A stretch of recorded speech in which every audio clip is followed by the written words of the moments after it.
Proper Conduct in Meeting. Remarks by President Brigham Young, delivered in the New Tabernacle, Salt Lake City, May 5, 1870. Reported by David W. Evans. During our conference we shall require the people to pay attention and to preserve good order, and perhaps we shall require that will not be altogether pleasing in some respects. One thing which strikes me here this morning, and which is a source of considerable annoyance to the congregation, appears to me might be avoided, and that is bringing children here, who are not capable of understanding the preaching.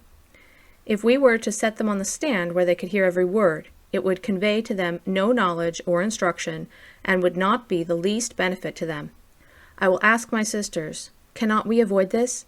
Have you not daughters, sisters, or friends, or someone who can take care of these children while you attend meeting? When meetings are over, the mothers can go home and bestow all the care and attention upon their children which may be necessary. I cannot understand the utility of bringing children into such a congregation as we shall have here through the conference, just for the sake of pleasing the mothers, when the noise made by them disturbs all around them.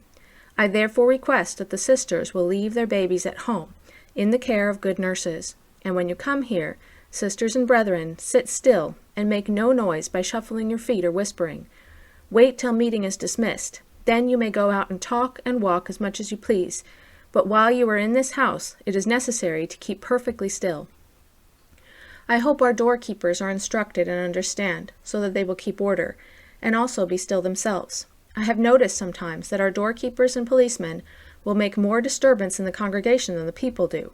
This is very unbecoming, and it certainly exhibits a great lack of understanding. If a look or emotion will not answer, do not hallow.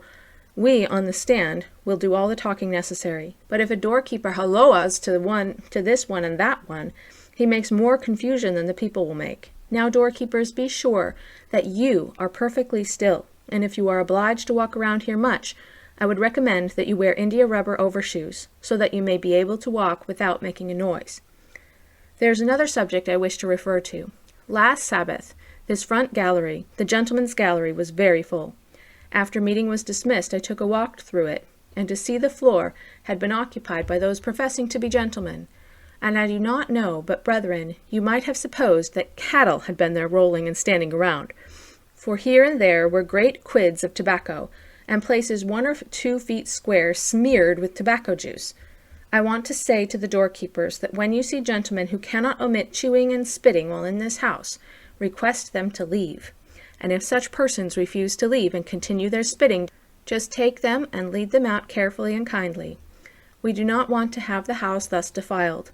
It is an imposition for gentlemen to spit tobacco juice around, or to leave their quids of tobacco on the floor. They dirty the house. And if a lady happens to besmear the bottom of her dress, which can hardly be avoided, it is highly offensive. We therefore request all gentlemen attending conference to omit tobacco chewing while here.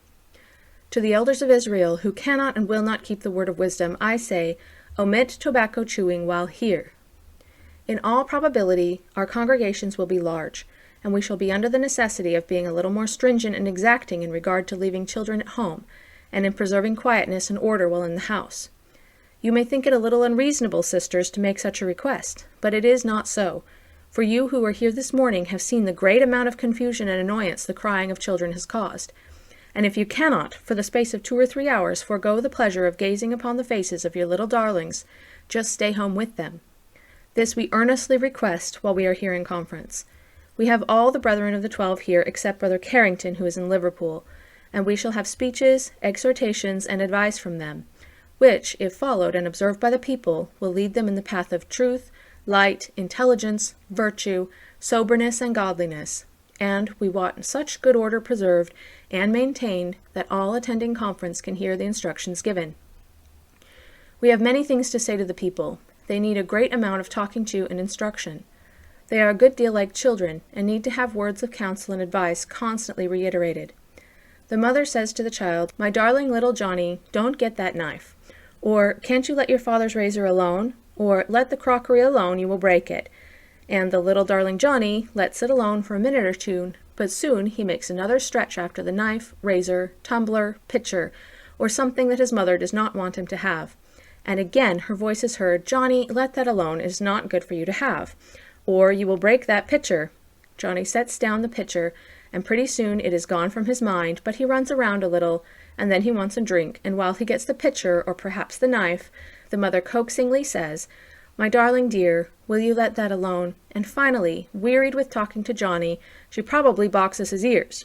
It is precisely so with the people, or many of them. We exhort them to observe the word of wisdom, to be faithful, truthful, and prayerful, and so on, but many of them forget, and we have to ask and beseech them again and again. We shall now dismiss our morning's meeting and shall assemble again at 2 o'clock this afternoon, and I trust that strict attention will be paid to what is said. I am of the opinion that what is said will be instructive and good for the people. We do not want the teachings of the elders to drop upon senseless, careless, indolent ears, but let every ear be open and every heart receive understanding, that good may result from our labors. We are teaching the people how to be saved, how to walk and talk so as to secure salvation. And I do hope and pray, my brethren and sisters, to pay attention, that the Spirit of the Lord may be in your hearts, that you may see and understand things as they are. I would say still further, if they be error advanced here, do not receive it. Pass it by and live so that you will know truth from error, light from darkness, the things that are of God from those not of God. And if an error should drop from the lips of one of our elders, do not receive, believe, or practice it. Truth is what we want, and we ought to live so that we can understand and know it for ourselves. This is our privilege and duty, and we request of the Latter-day Saints, and of all people, to live so that they may know and understand the things of God, and receive and embrace them in their faith, and practice them in their lives.